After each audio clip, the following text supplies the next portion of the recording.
போன 5 வருஷத்துல மின் வாரியத்தினுடைய உள்கட்டமைப்புகளை பத்தி சொன்னாங்க.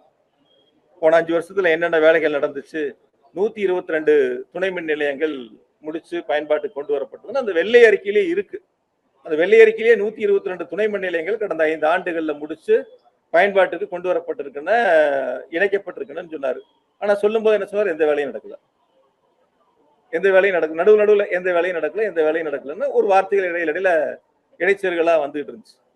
அதுக்கப்புறம் இன்னொன்னு என்ன அதுல குறிப்பிட்டாங்க அப்படின்னு சொல்லி பாத்தீங்கன்னா, மின்மாற்றிகள் இருக்கு, டிரான்ஸ்ஃபார்மர். அது வந்து 99,573 கடந்த 5 வருஷத்துல போடப்பட்டதா அவரே அந்த வெள்ளை அறிக்கையில சொல்லியிருக்காரு. அப்புறம் சொல்லிட்டு திரும்ப சொன்னார் எதுவும் நடக்கல அப்படின்னு சொல்லி சொன்னார். அதுக்கப்புறம் பாத்தீங்கன்னா அதுல இஹெச்டி லைன் இருக்கு, ஒரு 4003 கிலோமீட்டர் போன 5 வருஷம் போட்டிருக்காங்க அப்படின்னு அந்த வெள்ளை அறிக்கையில தெளிவா சொல்லியிருக்காங்க. சொல்லிட்டு என்ன சொன்னாரு, எதுவும் நடக்கல. அதுக்கப்புறம் வந்து ஹெச்டி லைன் இருக்கு, ஒரு 25,963 கிலோமீட்டர் போன 5 வருஷம் வந்து உள்கட்டமைப்பு பணிகள் அந்த மின் விநியோகத்துக்காக செய்யப்பட்டிருக்கு அப்படின்னு அந்த வெள்ளை அறிக்கையில கொடுத்துருக்காங்க. கொடுத்து முடிச்சுட்டு கொஞ்ச நேரம் கழிச்சு எதுவும் செய்யல அப்படின்னு சொல்லி சொன்னாரு. அதே போல வந்து எல்டி லைன் இருக்கு, ஒரு 23,179 கிலோமீட்டர் அளவுக்கு வந்து போன 5 வருஷம் போட்டிருக்கிறாங்க அப்படின்னு சொல்லி அந்த வெள்ளை அறிக்கையில கொடுத்தாரு.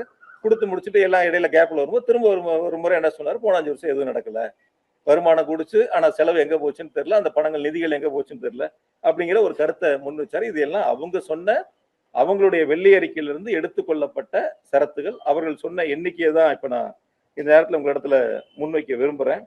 அதே போல 25 வருஷத்துக்கு மேலா இருக்கக்கூடிய சப்ஸ்டேஷன் மின்மாட்டிகளை பற்றி சொன்னார். இதெல்லாம் 25 வருஷத்துக்கு மேல ஆயிடுச்சு, இதெல்லாம் இப்ப மாத்தணும், கணக்கில் எடுத்துக்கணும். இதெல்லாம் வந்து அதாவது யாருக்குமே தெரியாதவங்களுக்கு வேணா அது ஒரு புதுசா தெரியும். ஏன்னா இவர் இப்பதான் போய் 40 நாள் ஆச்சு, அதனால அவருக்கு அது புதுசா தெரியும். ஏற்கனவே மின் வாரியத்தில் பணியாற்றக்கூடியவங்களுக்கு இது தொடர்ந்து அங்கேயே இருக்கிறதுனால அவங்களுக்கு இதெல்லாம் ஒவ்வொரு அரசும் ஆண்டுதோறும் செய்யக்கூடிய தொடர் நடைமுறை பணிகள்.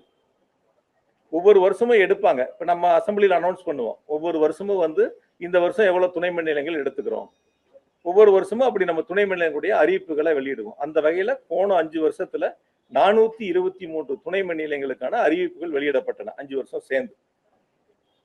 423 துணை மின் நிலையங்கள்ல பணிகள் முடிக்கப்பட்டு பயன்பாட்டு கொண்டு வரப்பட்டது இருக்கு, பணிகள் நடந்துகிட்டு இருக்கிறது ஒரு பக்கம் இருக்கு, நிலம் எடுத்து அதற்கான திட்ட மதிப்பீடுகள் தயார் செய்யப்பட்டு டெண்டர் கோர வேண்டிய ஸ்டேஜில் இருக்கிறது இருக்கு, சில பணிகள் வந்து நிலம் இல்லாத இடங்களும் இருக்கு. இது எல்லாம் வந்து தொடர் நடைமுறைகள். அதனால ஏதோ புதுசா வந்து 25 வருஷத்துக்கு மேல இருக்கிறது அப்படின்னு சொன்னார். நான் கூட ஒரு கருத்து சொல்ல முடியும்.